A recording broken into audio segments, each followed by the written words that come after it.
ప్రజా ఉద్యమం లాగా రాష్ట్రం మొత్తం కేవలం పార్టీ కార్యకర్తలే కాకుండా సామాన్య ప్రజలు కూడా ఏదైతే మెడికల్ కాలేజీ ప్రైవేటీకరణ అనేది ఉందో పీపీపీ మోడల్ అనేది ఎంత అన్యాయమైన నిర్ణయం ఇది అనేది ఈరోజు ప్రజల రెస్పాన్స్ బట్టి తెలుస్తూ ఉంది. దాదాపు అంటే మనందరికీ తెలుసు ఆరోగ్యశ్రీ అనేది మొట్టమొదటగా మన రాజశేఖర రెడ్డి గారు ఆలోచించి పేద ప్రజల కోసం చేసింది.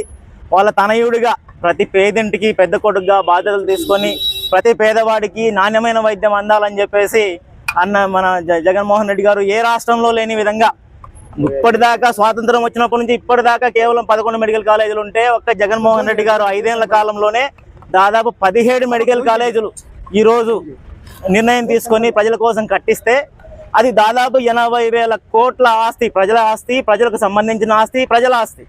అట్లాంటిది ఎట్లా ప్రైవేట్ పరం చేస్తారు అనే దానికి నిదర్శనమే ఈ తప్పుడు నిర్ణయాలు. ఆ తప్పుడు నిర్ణయాలకు వ్యతిరేకంగా జరిగే ఈ ఉద్యమమే ప్రజా ఉద్యమము.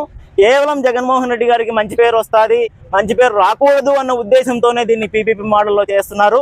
కాబట్టి ఈ ఉద్యమానికి కేవలం వైసీపీ కార్యకర్తలే కాకుండా ప్రతి సామాన్య ప్రజలు కూడా ఖచ్చితంగా సపోర్ట్ ఇచ్చి వస్తున్నారు. వాళ్ళు ఇప్పుడు పోతే మనం తెలుస్తుంది బైక్ ర్యాలీలో మొత్తం అనంతరం ఇంటి దగ్గర నుంచి మన అధ్యక్షుడు అనంత వెంకటరామరెడ్డి గారి ఇంటి దగ్గర నుంచి ఇప్పుడు ఆయన ఇంటి దగ్గరికి చేరుకొని అక్కడ నుంచి మళ్ళీ ర్యాలీగా పోవడం జరుగుతూ ఉంది.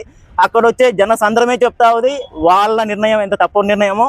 కొంతమందితో నేను మాట్లాడితే ఆ పార్టీ సానుభూతి పరులతో కొంతమందితో మాట్లాడితే లేదు సార్ పీపీపీ మోడల్ సరైన నిర్ణయం అంటున్నారు వాళ్ళ కార్యకర్తలు. నిజంగా వాళ్ళు తీసుకున్న నిర్ణయం కరెక్ట్ నిర్ణయం అనే ధైర్యం వాళ్ళకు ఉంటే దాదాపు 164 సీట్లు ఉన్నాయి కదా వాళ్ళకు. 13 పాత జిల్లాలు జగన్ గారి ఆధ్వర్యంలో 26 జిల్లాలైనాయి. 13 జిల్లాలే తీసుకుందాంలే. జిల్లాకు ఒక్కరిని వాళ్ళు రాజీనామా చేయించినా కూడా వాళ్ళ గవర్నమెంట్ ఏం పడిపోదు కదా. వాళ్ళకి దమ్ముంటే 13 మందిని జిల్లాకు ఒక్కరిని రాజీనామా చేయించి మళ్ళీ ప్రజల దగ్గరికి పొమ్మను, ప్రజలే చెప్పుతో కొట్టినట్టు వాళ్ళకి సమాధానం చెప్పి మీ నిర్ణయం తప్పు అని ఓడిస్తారు. వాళ్ళ దగ్గర ధైర్యం ఉంటే వాళ్ళు తీసుకున్న పీపీపీ మోడల్ అనేది కరెక్ట్ నిర్ణయం అనే ధైర్యం వాళ్ళకు ఉంటే జిల్లాకు ఒక ఎమ్మెల్యేని రిజైన్ చేసి రమ్మనండి, ప్రజాక్షేత్రంలోనే ప్రజలే నిర్ణయిస్తారు వాళ్ళ నిర్ణయం తప్పు నిర్ణయమో కరెక్ట్ నిర్ణయమో. జై జగన్, జై జగన్. మనం 200 నుంచి 300 మందితో బైక్ ర్యాలీ ఇక్కడ నుంచి అనంతరం ఇంటి దగ్గరికి వెళ్తున్నాము.